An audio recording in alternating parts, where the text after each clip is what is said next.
तो एक बार सभी खड़े होकर सर का आशीर्वचन लेंगे। हमारा सौभाग्य है कि पूरा संस्थान हमारे बीच यहाँ पर पधारा है।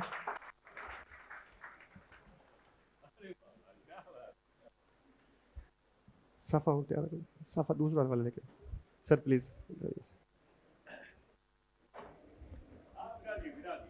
एक बार जोरदार ताली बजाकर सर का स्वागत करेंगे। प्लीज सर बैठिए सर।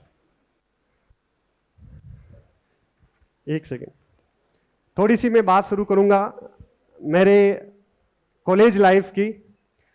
मैं जो भी आपके यहाँ तक पहुँच पा रहा हूँ, मैंने सुनील सर ने, शिव सर ने जो भी पाया है और इस संस्थान अपनी यूनिवर्सिटी को जो भी खड़ा किया है, वो उसकी शुरुआत, उसकी जीरो से शुरुआत जो है सर से चरणों से हुई है, सर के कर कमलों से हुई है, सर के आशीर्वाद से हुई है।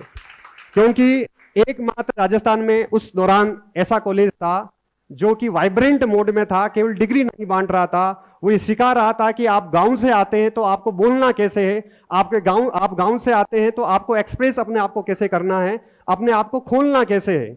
वो कॉलेज केवल एकमात्र था जो साथ में कंपटीशन की क्लासेस भी लगाता था उस दौरान, आज भी लगते हैं वहां पर। 7 दिवसीय जब कोई बच्चा गांव से आता है फर्स्ट ईयर में, तो वहां पर 7 दिवसीय आवासीय शिविर होता है।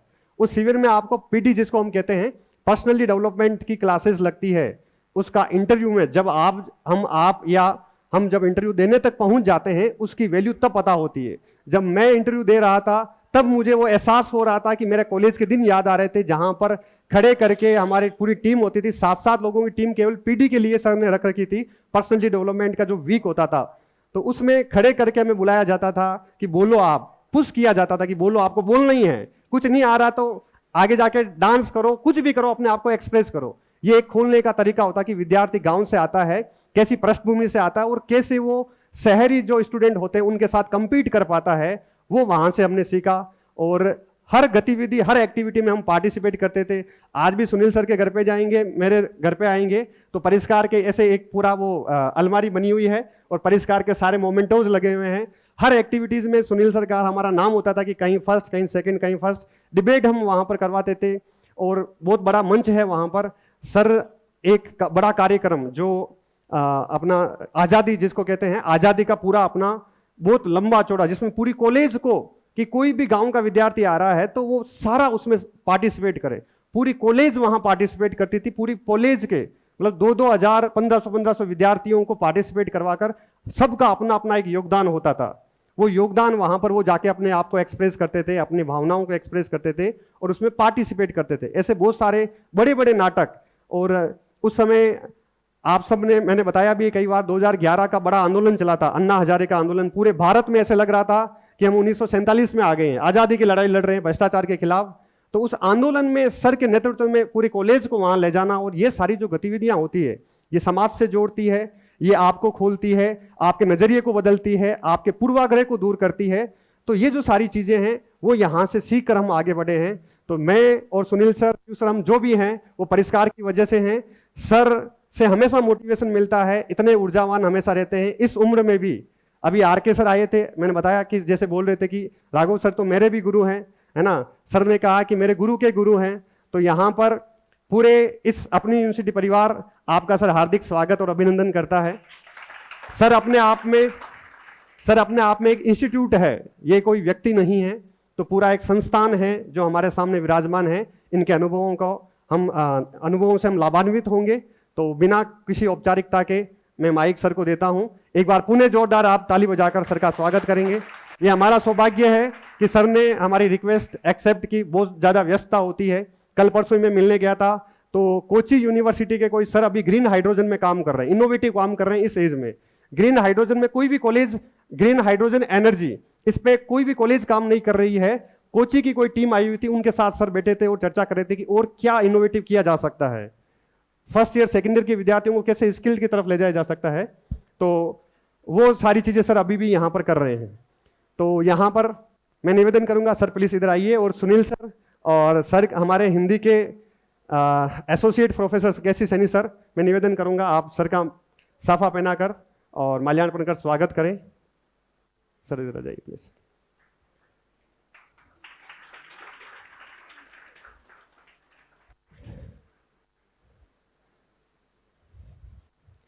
बीसी जाट सर से निवेदन करूंगा कि सर एक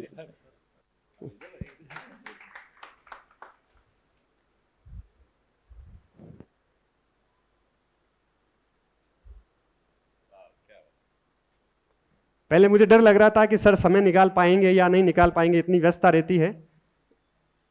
एक मिनट सर, पहले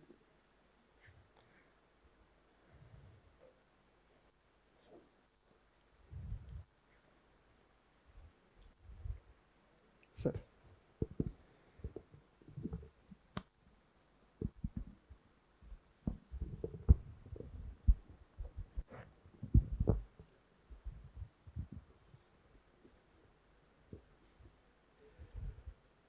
हाँ मित्रों, ये आज माई यूनिवर्सिटी में आना सचमुच माई यूनिवर्सिटी में आने जैसा है। It's my university.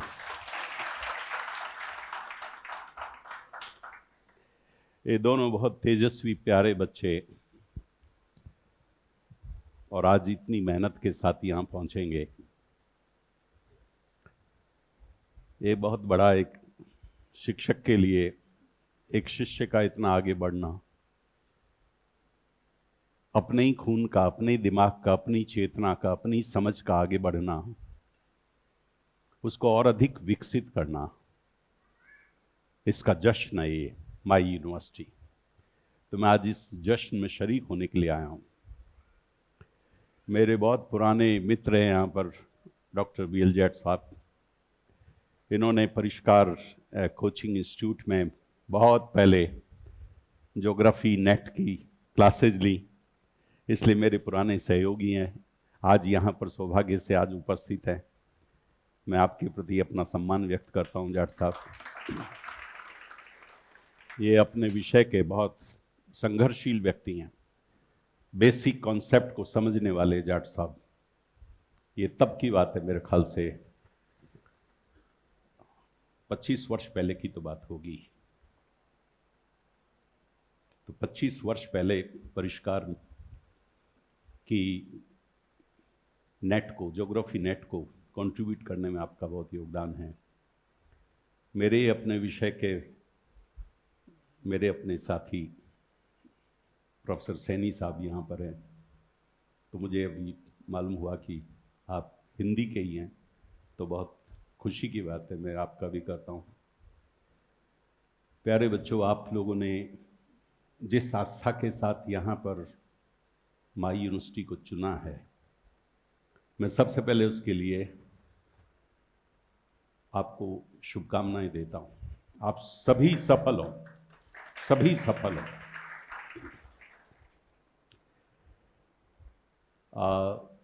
ये मेरा बहुत पसंदीदा विषय रहा है, इंटरव्यू की तैयारी कराना, और इसलिए मैंने काफ़ी पहले किताब भी लिखी है, साक्षात्कार आपका। हो सकता आप में से किसी ने देखी हो। जब कभी आपको कॉन्फिडेंस की ज़रूरत पड़े इंटरव्यू देने में, केवल इस किताब को पढ़ जाइए आप। वो 4-5-6 घंटे में पढ़ लेंगे, कॉन्फिडेंस भर जाएगा केवल किताब को पढ़ने से। वो मेरे भीतर से एक दब्बू कमज़ोर व्यक्ति, गांव का, गरीबी से निकला हुआ, बहुत गरीबी को भोगा हुआ, छप्पर में पैदा हुआ हूँ मैं। छप्पर, बाकायदा छप्पर, मिट्टी का घर और छप्पर, वहाँ से निकला हूँ मैं। गरीबी अलग, गांव का अलग। उसको बोलना नहीं आता, हिंदी तो आती ही नहीं। गांव की बोली में बोल बोल करके और हायर सेकेंडरी पास की। उसके बाद फिर जयपुर आए। जयपुर में शहर के बच्चों के बीच में, लड़कों के बीच में, वहाँ हिंदी नहीं आती, अंग्रेजी तो छोड़िए। वो हिंदी मेरे लिए एक संघर्ष बन गई, और फिर सोचा कि ऐसे नहीं चलेगा काम। BBC लंदन को न्यूज़ को सुनना शुरू किया उस ज़माने में, उससे उच्चारण सीखा, भाषा सीखी, प्रवाह सीखा, और 6 साल के बाद में जब गवर्नमेंट कॉलेज कोटपुतली में लेक्चरर होके गया, तो मेरे हेड ऑफ डिपार्टमेंट ने हिंदी के, उन्होंने पूछा कि आप राजस्थान से नहीं हैं? मैंने कहा जी मैं राजस्थान से ही हूं। तो कि आप फिर जयपुर शहर से हैं? मैंने कहा जी नहीं, मैं गांव से हूं। तो उन्होंने कहा कि आपके माँ बाप शिक्षित हैं? मैंने कहा जी निरक्षर हैं। तो उन्होंने कहा कि आपके पास ये भाषा कहां से आई? मैंने कहा साहब इस भाषा की वजह से ही जो चुनौती मेरे सामने आई कि मुझे बोलना नहीं आता, और मैं हिंदी में, बीए में हिंदी है और अब एमए में मैंने हिंदी की है, और हिंदी मुझे बोलना नहीं आए, तो ये शर्म मेरे भीतर ऐसी पैदा हुई कि उसकी वजह से मेरी एक लड़ाई मेरे भीतर शुरू कर दी मैंने। और बीबीसी लंदन का उस समय का जो हिंदी सर्विस थी, हिंदी सेवा, आज भी बहुत अच्छी है वो, तो उस सेवा से मैंने हिंदी सीखी और मैं यहाँ आ गया अपनी तरह से ही। ये बात मैं शुरू में आपको इसलिए कह रहा हूँ कि हम लोग अगर संकल्पशील हो तो बहुत बदल सकते हैं, अपने आपको काफी बदल सकते हैं। जज्बा होना चाहिए भीतर, बदलने की जिद होनी चाहिए, हम बदल सकते हैं। देखो मैं एक आपसे काम कराता हूं, मेरे साथ आप जय हिंद का नारा बोलेंगे। जय हिंद जानते हैं ना आप? जय हिंद का नारा बोलिए, मैं जैसे बोलता हूं वैसे बोलिए। बोलिए जय हिंद। देखो जय हिंद का नारा बोलना है और मैं जैसे बोल रहा हूं वैसे बोलना। आपको दो चीजें हैं, जय हिंद का नारा बोलना है और मैं जैसे बोल रहा हूं वैसे बोलना। जय हिंद। देखो इस जय हिंद के नारे के 3 चीजें हैं। ये इंटरव्यू शुरू हो चुका है।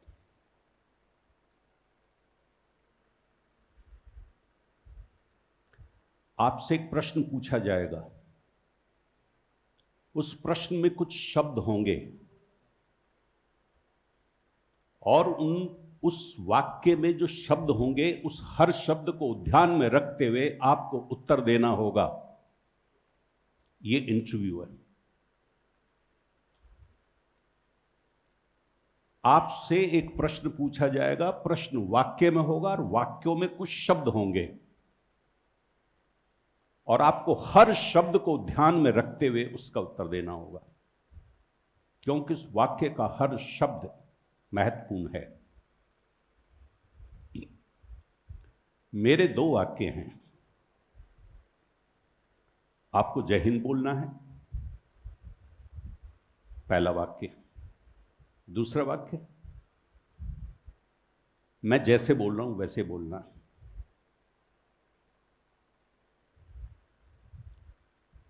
क्या आप मेरे प्रश्न का उत्तर दे पा रहे हैं? गंभीरता सोचिए, यहीं से जिंदगी बदल जाएगी। इस जय हिंद बोलने के 3 पार्ट हैं।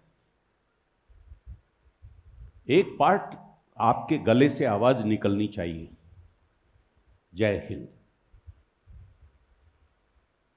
दूसरा पार्ट आपके हाथ निकलना चाहिए। मेरा हाथ निकला था, स्पीड से निकला था। और तीसरा पार्ट, जब जय हिंद बोल रहे हो तो उस जय हिंद का गर्व आपकी आंख में होना चाहिए, उसका जोश आपकी आंख में होना चाहिए। इंटरव्यू में आपकी कोई आवाज होगी, वो आवाज कैसे होनी चाहिए आपको तय करना है। अपनी अभिव्यक्ति के लिए कुछ गर्दन का, हाथों का, आंखों का संचालन होगा, वो संचालन होना चाहिए। और जो कुछ कह रहे हो वह आपकी आंखों से टपकना चाहिए। वे आपकी आंखों को देखेंगे, आपके मुंह से निकली आवाज को कानों से तो सुनेंगे ही, वो आपकी आंखों की ओर देखेंगे।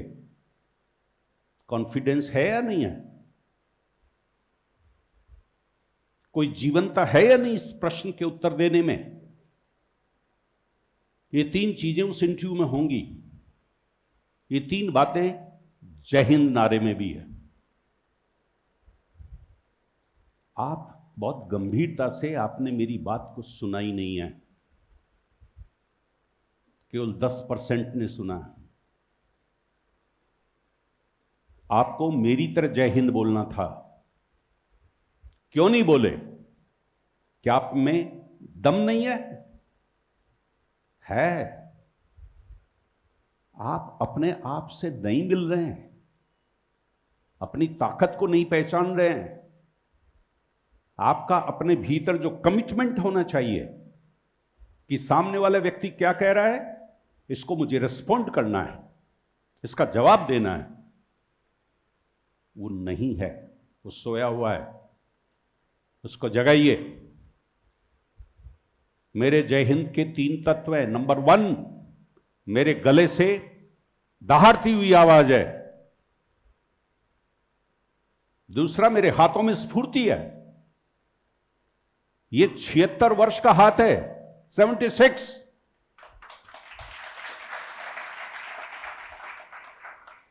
इसमें एक स्पीड है।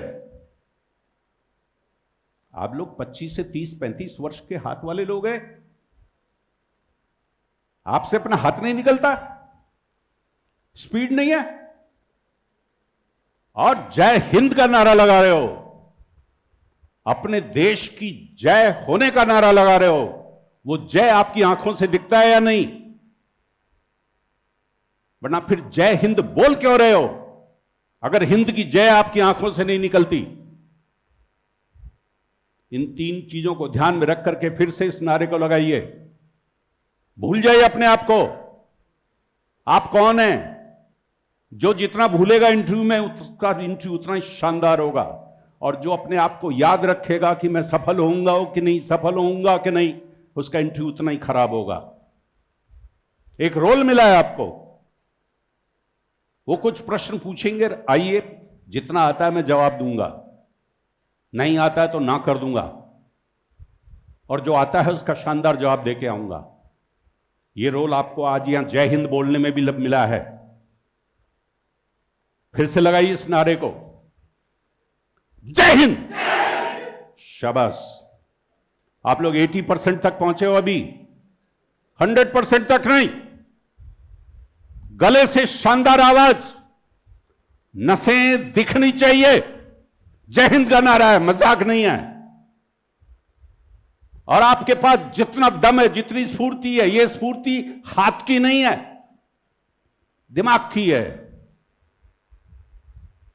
हम हाथों और पांव से नहीं चलते, हम दिमाग से चलते हैं। दिमाग की स्पीड हमारे पांव में होती है, दिमाग की स्पीड हमारे हाथ में होती है। मेंटल स्पीड है या नहीं आपके पास? अगर है तो दिखाइए। और आंखों में जोश, फिर से बोलिए, जय हिंद, जय हिंद, जय हिंद, जय हिंद, जय हिंद, जय हिंद, जय हिंद, जय हिंद। यस। देखो, मैंने आपके सामने एक चीज पेश की है, वो ये है कि अच्छा इंटरव्यू देने की ताकत आपके पास है, लेकिन उसका इस्तेमाल नहीं करते आप लोग। जय हिंद का नारा लगाने की ताकत थी, वो आवाज भी थी, वो गति भी थी, आंखों में जोश भी था। आप अपनी ताकत को पहचानते कहां हैं? जिस समय आप अपनी ताकत को पहचान लेंगे उस समय शानदार प्रस्तुति देकर के आएंगे वहां पर। हम इसलिए नहीं फेल होते कि हम कमजोर हैं, बल्कि इसलिए फेल होते हैं कि हम अपनी ताकत को पहचानते नहीं और उसका इस्तेमाल नहीं करते। यह है पहली बात। आप अपनी कमजोरी को तो भूल ही जाइए। मैं दूसरी बात कहना चाह रहा हूं इंटरव्यू की। आप ज्योग्राफी के मास्टर हो ही नहीं सकते। इस इंटरव्यू देने के पहले तो हो ही नहीं, जिंदगी में भी नहीं हो सकेंगे। कोई भी किसी भी विषय का मास्टर नहीं हो सकता। वो सामने इंटरव्यू लेने वाले भी मास्टर नहीं है।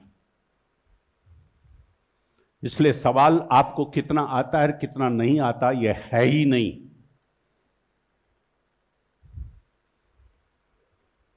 बहुत से सवाल उनको नहीं आते, बहुत से सवाल आपको नहीं आते। यह सवाल नहीं है। सवाल यह है कि जो आपको आता है वो कितना खूबसूरत ढंग से, कितना बारीकी से, कितने अच्छे ढंग से दूसरे को कहकर आते हैं। अगर कुछ नहीं आता है तो मालूम है उनको कि एक किताब पढ़ करके पढ़ा देगा क्लास में। अभी नहीं आता कोई बात नहीं, जब इसके सर पे पड़ेगी किताब पढ़ेगा और उसको तैयार करके पढ़ाएगा। लेकिन जो इसको आता है उसको ये दूसरों के सामने समझा सकता है कि नहीं। सवाल यह है इंटरव्यू का। इसलिए आप अपने दिमाग से इस बात को भूल जाइए कि आपको क्या नहीं आता। और आपको अगर कोई प्रश्न पूछे और उसका उत्तर नहीं आता तो यह आपकी जान का झंझट है। नो, यह प्रश्न नहीं है। उसके लिए सीधा सा आप कह सकते हैं कि सर मैं इसकी तैयारी नहीं कर सका, सॉरी सर मैं इसको नहीं पढ़ सकी। ना करने में कोई शर्म की बात नहीं है, क्योंकि ऐसा ही कोई प्रश्न उनसे भी पूछेंगे तो वो भी कह देंगे मुझे नहीं आता। इसलिए नहीं आने से इंटरव्यू में फेल होना यह मसला ही नहीं है। तो आप लोगों का बहुत सा डर तो यही होता है ना कि अगर कोई प्रश्न पूछे और मुझे नहीं आएगा तो मैं तो गया, मेरा तो हो गया फेल। यह प्रश्न नहीं है। बीएम शर्मा साहब आए होंगे, उन्होंने काफी इंटरव्यू लिए हैं, मेरे पुराने दोस्त हैं वो। उनके पास काफी अनुभव है। मैं हमारे परिष्कार कॉलेज में, परिष्कार कोचिंग इंस्टीट्यूट में, कॉलेज में भी काफी तैयारियां करवाता रहा हूं, उनको बुलाता रहा हूं। यहां भी बुलाया इन्होंने, सूरज ने, बहुत अच्छा। उनकी जो बात कही है उसी के अनुसार मैं कह रहा हूं।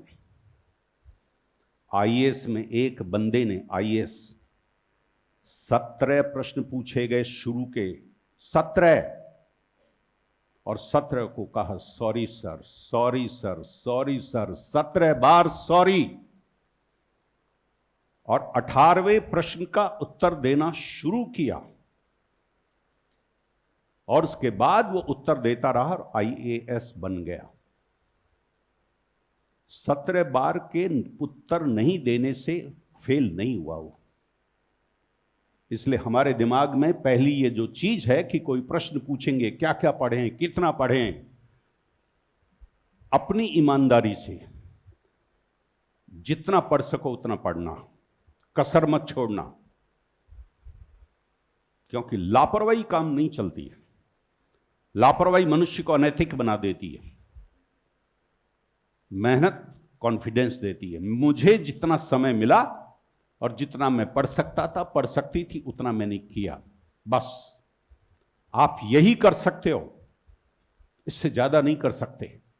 जितनी आप में क्षमता है पढ़ने की उतना पढ़ सकते हो। बस कोई भी, हर व्यक्ति यही कर सकता है। यही व्यक्ति की अपनी नैतिकता है खुद के प्रति। जो मेहनत है वही इथिक्स है। मेहनत ही नैतिकता है। और जो अपनी तरफ से पूरी मेहनत करके आरपीएससी की सीढ़ियों में चढ़ेगा, वो इस गर्व के साथ होगा कि मैंने अपनी भूमिका अदा कर दी, आगे देखा जाएगा। ऐसा थोड़ी है कि मेरे पास मैंने पढ़ाई नहीं की है, मेरे पास प्रश्नों के उत्तर नहीं है। कोई दुर्योग घटेगा, कितनी देर तक दुर्योग घटेगा कि मैं उनके किसी भी प्रश्न का उत्तर नहीं दे रहा हूं। कहीं तो शुरुआत होगी, जो मैंने इतना अध्ययन किया है, कहीं तो ऐसा प्रश्न आएगा जिसकी वजह से मैं उत्तर दूंगा। बस जिस प्रश्न का आप उत्तर दे सकते हो आपके लिए प्रश्न है, जिसका उत्तर नहीं दे सकते वो प्रश्न ही नहीं है, वो सॉरी है, वो आत्मस्वीकृति। नहीं पढ़ पाए सर।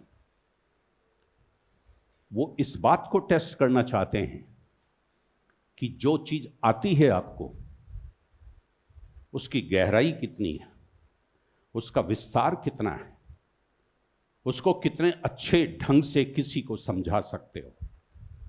आप असिस्टेंट प्रोफेसर होने जा रहे हो ज्योग्राफी के, इसका मतलब कि जो आपको आता है वो कितना बारीकी से आता है।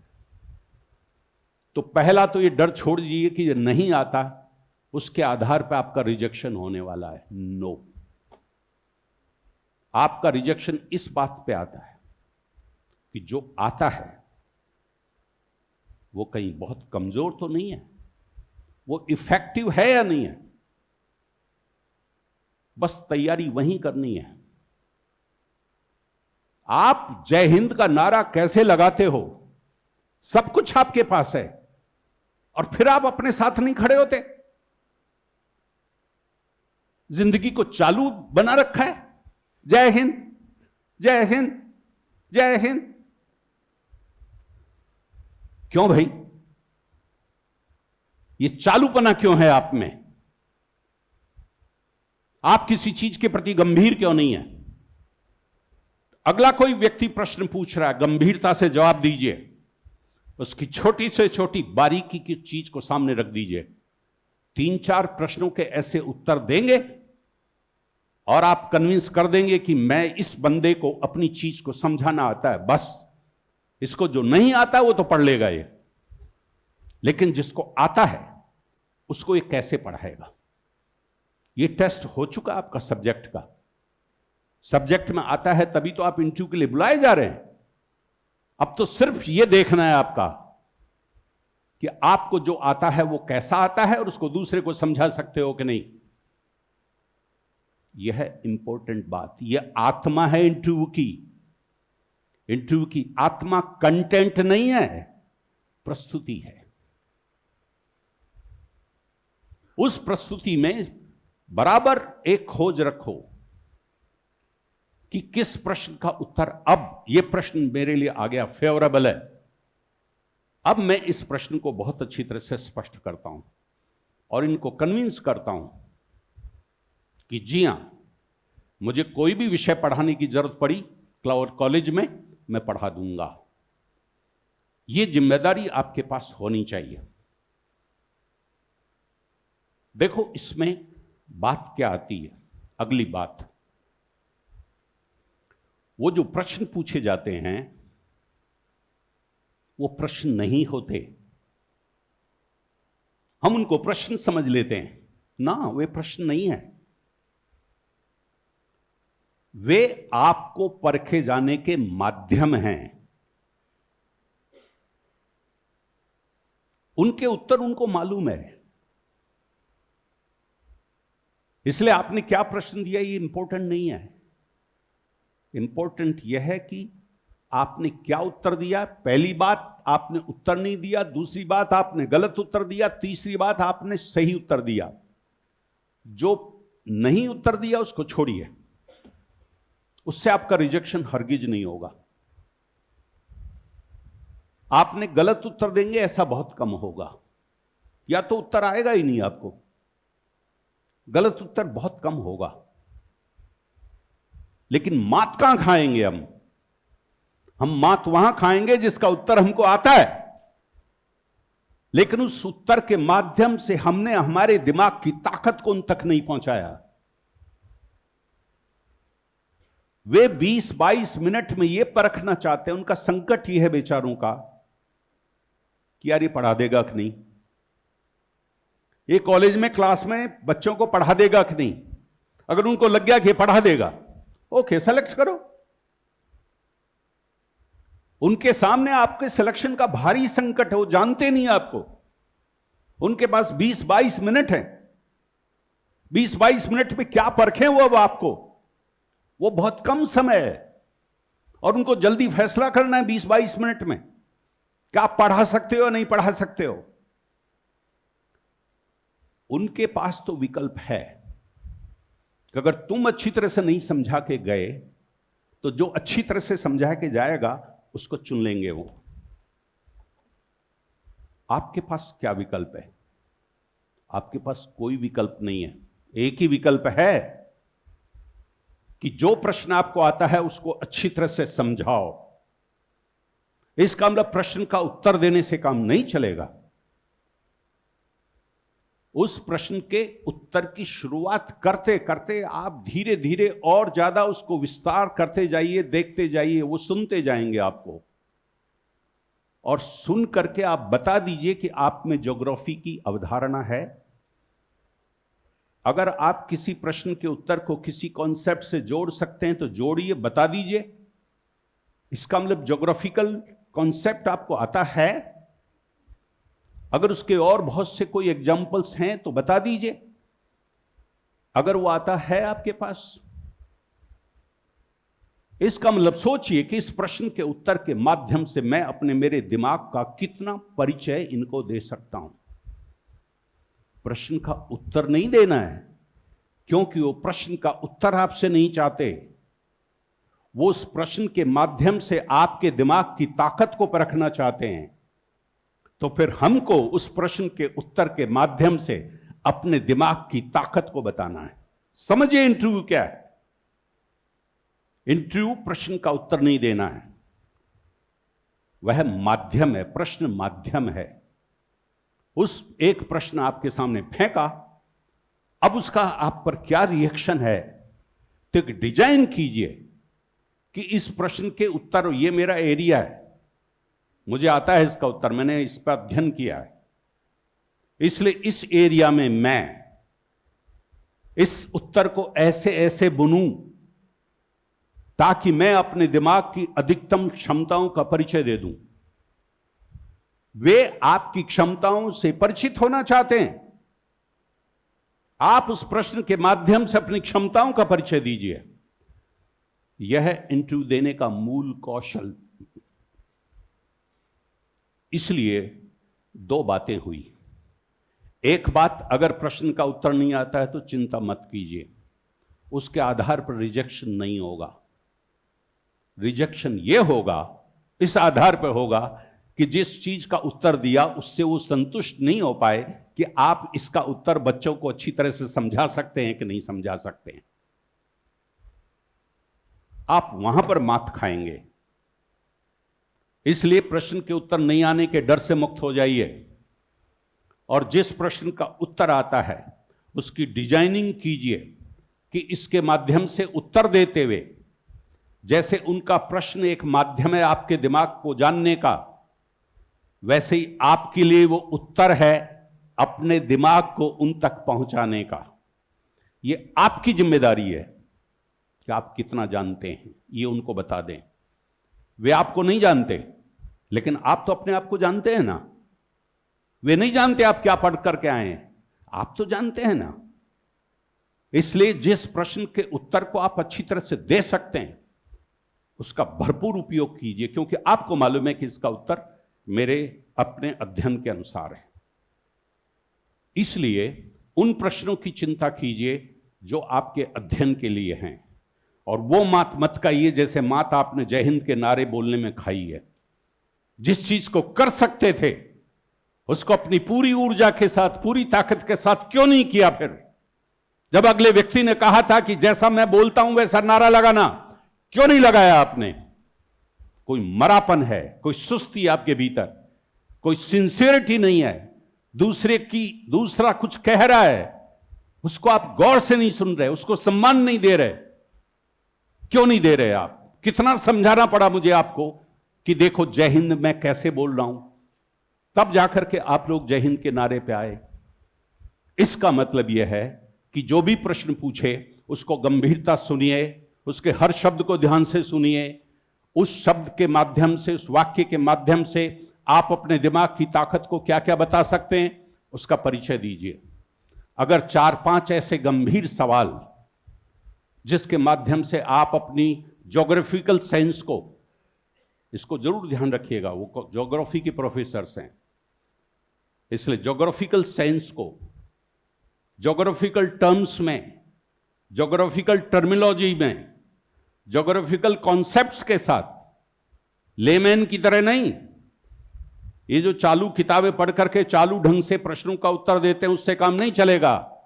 आप हायर एजुकेशन के प्रोफेसर हैं, आपसे उम्मीद की जाती है कि आप कॉन्सेप्ट्स के साथ उन चीजों को समझाएंगे, और जब कॉन्सेप्ट आपको आते हैं, इसका मतलब ये विषय आपको आता है।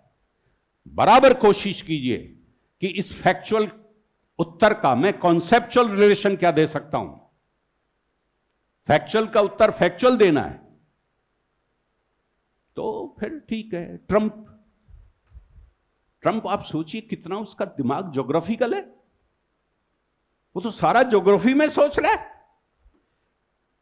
उसकी राजनीति सारी ज्योग्राफी की है।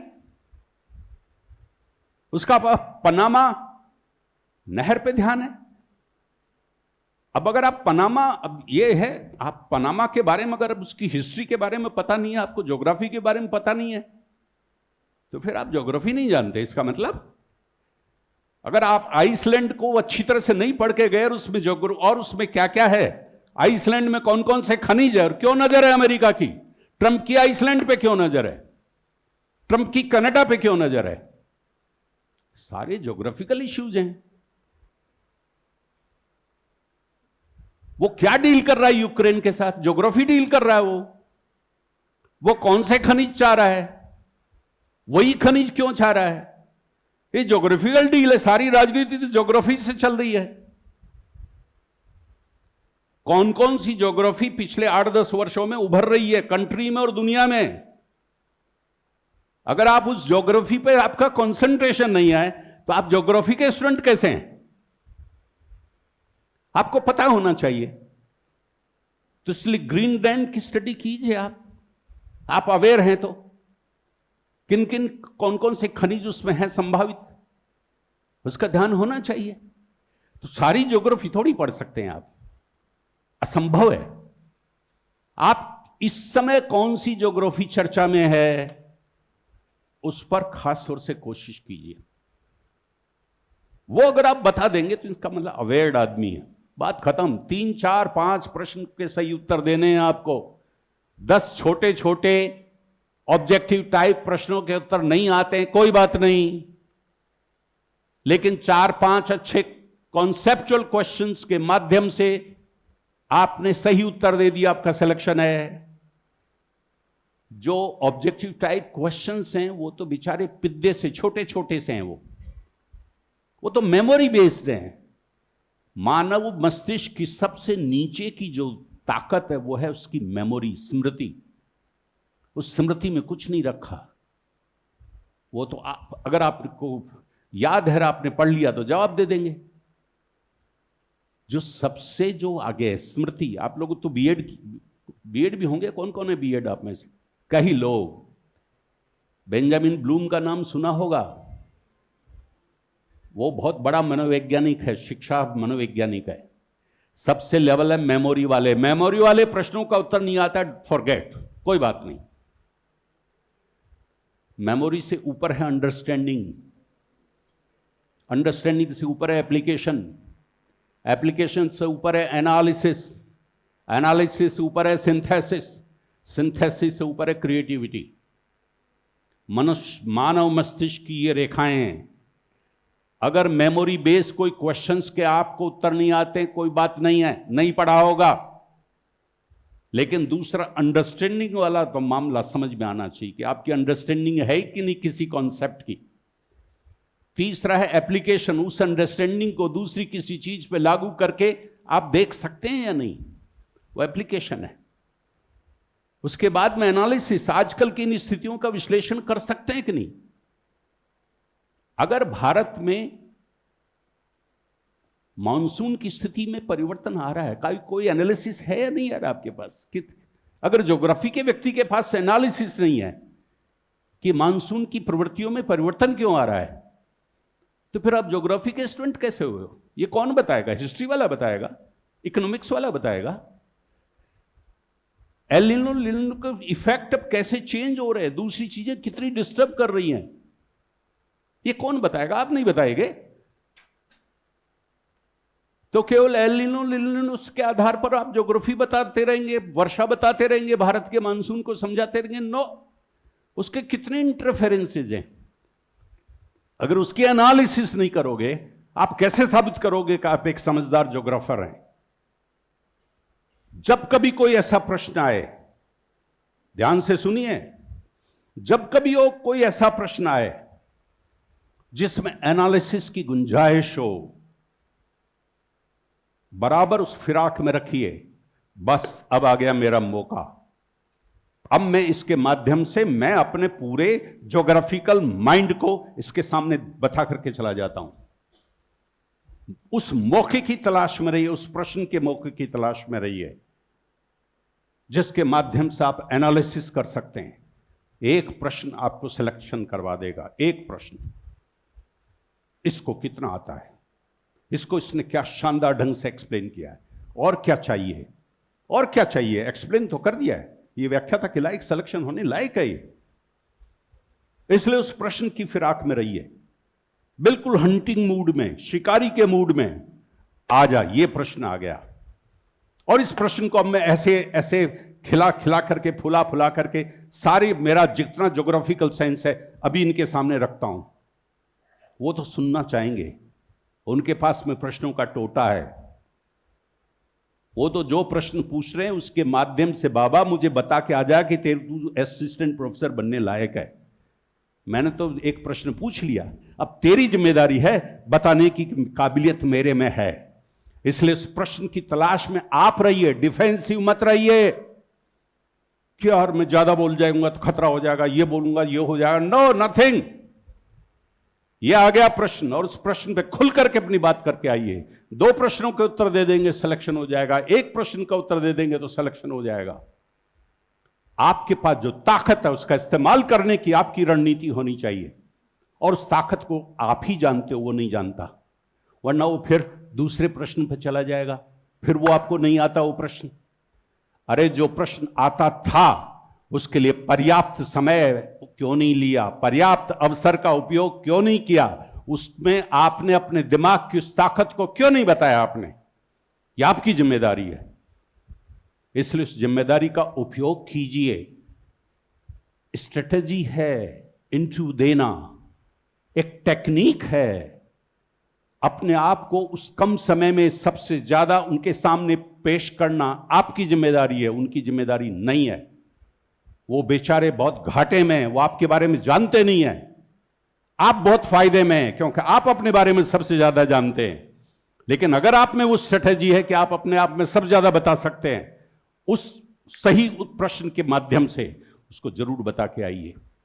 अगर इस स्ट्रेटेजी से आप इंटरव्यू दे करके आएंगे तो फिर आप अपनी क्षमताओं का अधिकतम उपयोग करके आएंगे। ये बात जान लीजिए कि आप लोग नहीं करते हैं ऐसा। ये जय हिंद के नारे से मैंने साबित कर दिया आपको।